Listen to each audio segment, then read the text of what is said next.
What up, good people? Back with another reflection.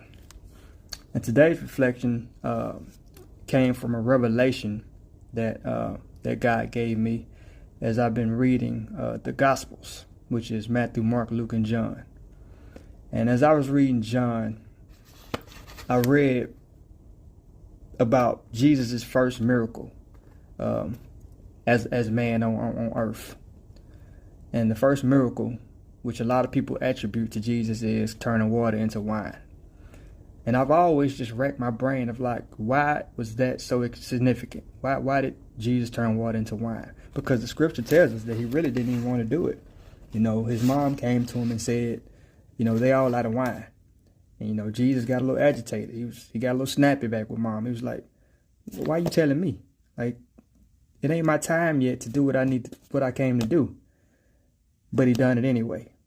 And so I just kept thinking, like, okay, he got upset with his mom and agitated with his mom because she told him that they were out of wine, but he still performed the miracle.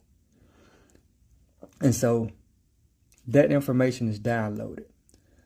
And as you read later on in the book of John,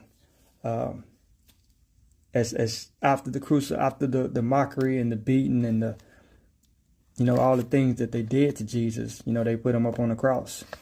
And as Jesus was on the cross suffering, the scripture says in John 19:28, after this Jesus, knowing that all was now finished, said to fulfill the scripture, I thirst. A bowl full of vinegar stood there. So they put a sponge full of the vinegar on hyssop and held it to his mouth. When Jesus had received the vinegar, he said, it is finished.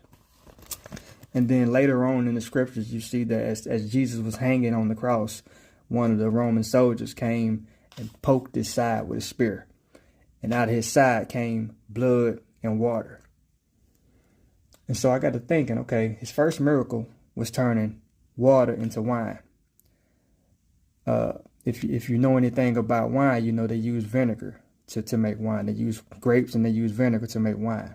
His last miracle was drinking some vinegar, getting his side pierced, and out of his side came blood and water. So he turned water into wine and then turned vinegar, which was wine, into water and blood. And he said, it is finished. So that's the reason why his first miracle was turning water into wine. It was the completion. It was the full revolution, the full cycle, the full, as they say on the Lion King, circle of life. And I just appreciate God for, you know, revealing that to me. And I just want to share that, you know, with you.